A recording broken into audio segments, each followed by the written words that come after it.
Hola, this is Kai Pacha with the weekly Paleo report. I made it to Mancara, Peru. A little different beach here than Tulum. Well, let's see if we can get some of these big waves, man. There are some big waves here. This is the astrology of for the soul for today is February 1st. These usually come out, I'm trying to get this up here by Wednesday, tomorrow, February 2nd. But I start a workshop tonight, so I'm a day early. The moon is still in Aquarius. By the time you hear this, it will be in Pisces. And she's moving right along. She's going to conjunct Jupiter, sextile Venus, and Mars, and Uranus. Basically kind of be right at the midpoint, right? You know, because Uranus is down there in Taurus, Venus and Mars up in Capricorn. Pisces is right in the middle, yeah? And then on Thursday, finally, it's been a long 3 weeks of Mercury retrograde. If you have been trying to get anywhere or get anything done, it stations direct on Thursday. Hallelujah. By Friday, you know that the moon travels along and will be going into Aries, but it's a big day. We can say that the sun is conjunct Saturn all week, but it is exact. Just think of this alignment of the Earth with the sun, and behind the sun, Saturn, right? Direct alignment on Friday. Mars will be sextile Jupiter, and the moon is going to be coming up into Aries to square that Mars in Capricorn, which is also conjunct Venus. Let's not forget that. And then on Saturday, moon comes along and conjoins together with Chiron, sextiles the Sun-Saturn conjunction. Sunday, finally, we could say that this kind of goes on all week too, that Mars, you know, is moving through Capricorn and squaring Chiron. That's why I'm doing this workshop right now on strengthening the warrior within. Mars in Capricorn squaring Chiron in Aries. I can be talking about that a little bit. And then finally, on Monday, well, on Tuesday actually, Mars goes into a nice trine with Uranus, yeah? And of course, by that time, the moon has moved into Taurus. And on Monday, we have a nice trine with the moon trining Mars and then Venus, and then she comes into a square with Saturn. So let me just find a nice place to sit here and look at the camera and tell you all about that. All right, everybody. I'm gonna try to do this pretty fast so I don't get too sunburned. Yikes. And once again, there is so much to say. There's so much going on. I just finished writing the lunar planner. I don't know if you've read that or not, but this is a big month. It's a big turning month, right? Venus, turned, to go direct, and Mercury now is turning to go direct. So what? It's like, just think about December. Go back to December, almost the whole month of December. Venus had come up to Pluto, right? And, stationed and said, whoa, these waters are a little too deep. This is like too freaking much. I'm going back. and Mercury came along, okay? Mercury came along, and also, it was, right around December that Mercury passed over Pluto, dipped down into the underworld, came back up and said, oh, there's something more, I'm going back. And so now Mercury is stationing in the underworld. And then Mercury is going to move out of this underworld. And Venus, together with Mars, is coming back, right? And by March 2nd, 3rd, 4th, she is going to, Mars and Venus are going to go down in the underworld. This is almost like, to me, Mercury, throat chakra, Venus, heart chakra, Mars, solar plexus, sacral chakra. We're getting this initiation, and it's intense, and it's heavy, and it's deep, and we really want to just kind of understand what it's like. And Mercury is, I'm losing my mind. and this retrograde Mercury, it's just like, whoa,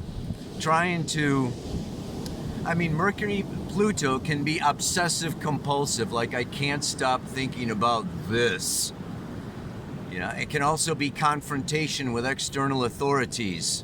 Okay, somebody trying to manipulate and dominate, our thoughts and our thinking and control, mind control. The wetico, the propaganda, trying to, and we need to really summon up. And this is the other thing. We can't, Mercury alone, the monkey mind, the left brain, is not going to solve our problems. We need to engage this heart, Venus, and this will, Mars, into action. So it's like knowledge along with experience gives us wisdom. Knowledge without experience can be delusions and illusions and academia that is just unapplicable, doesn't make any sense, doesn't work. So what we're dealing with here is, like I say in the mantra today, this is a stripping away of our old conditioning, our old thought patterns, what we were taught in school, and especially what mom and dad taught us. Our attitudes about life, about ourselves, about whether we are winners or losers or successes or failures, these have their roots down in memory. This Capricorn Cancer axis. And of course the Sun conjunct Saturn. These are the two indicators of father, consequences, karma, external authorities. And it's a restructuring, it's a liberating ourselves from these old, outworn, no longer useful patterns. And do they just get washed away in the waves? No. I was also just going to use Humpty Dumpty for today's mantra. Humpty Dumpty sat on a wall. Humpty Dumpty had a great fall. All the king's horses and all the king's men could not put Humpty back together again. They show Humpty Dumpty as like an egghead. You egghead.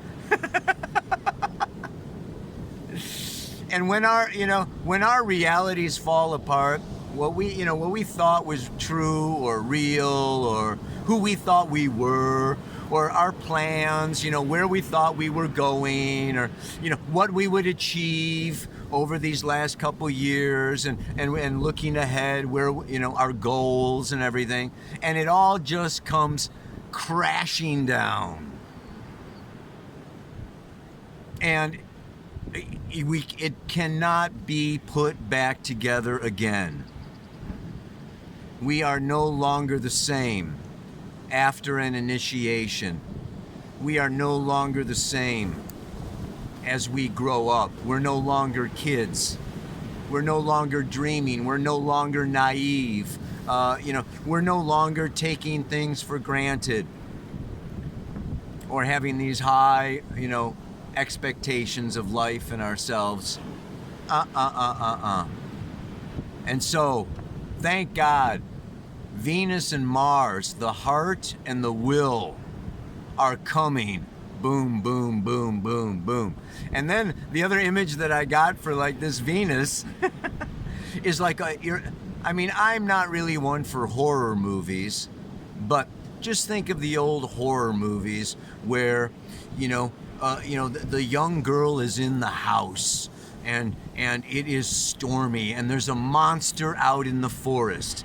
Pluto is like the forest, the deep, dark forest, okay? That's very primal. and it's dark, and there's hidden secrets and mysteries and monsters, and and it's storming, and there's a werewolf, or there's a monster out in the woods.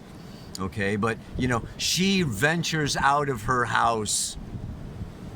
The house is the ego. The house is the known familiar structure, security. Ventures out into the woods because there's something there for her. There's something that she's going to find, something that's going to empower her. Uh-oh, my wind block, my bag laying on the rock is falling away. It's all falling away. Hope you can hear me. Well, she gets scared. She turns around and she has to go back into the house. It's like Jack and Jill go up the hill. So Jill goes back in the house to get Jack. I'm not going out. I don't want to face, my shadow. I don't want to face my darkness. I don't want to face my fears alone by myself. So we need to do our Venus, Mars, masculine, feminine, inner marriage work. We need to really look, at our deepest needs over this next month of February, and we will come to a new awakening. But it's only through, again, this release of the past. It's very fearful, and yet it is also part of creating a new future. This Sun conjunct Saturn is forming and structuring a new future vision. Super powerful. And it's amazing how, it's in the sign of Aquarius, which is we are not alone.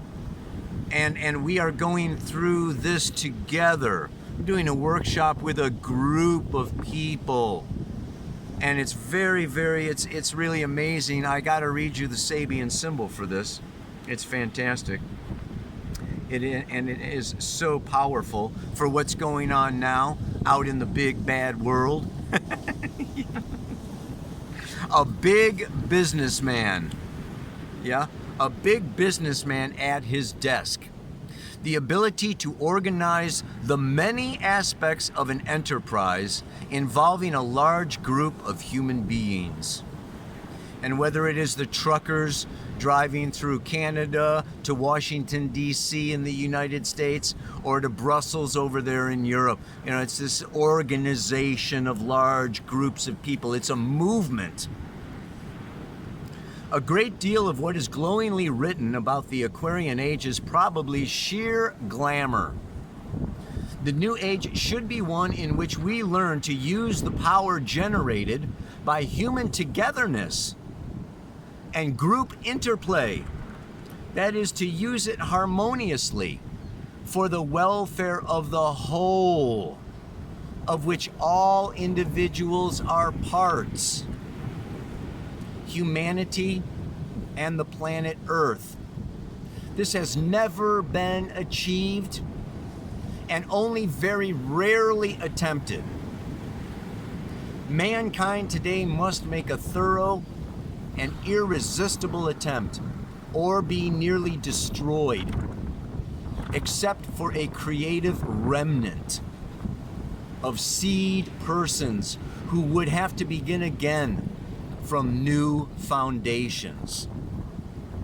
In the field of big business, of huge war undertakings, or major national efforts, great results have been achieved, but the motive and the quality of the human interrelationships involved were neither of permanent significance nor invested with a truly harmonic quality.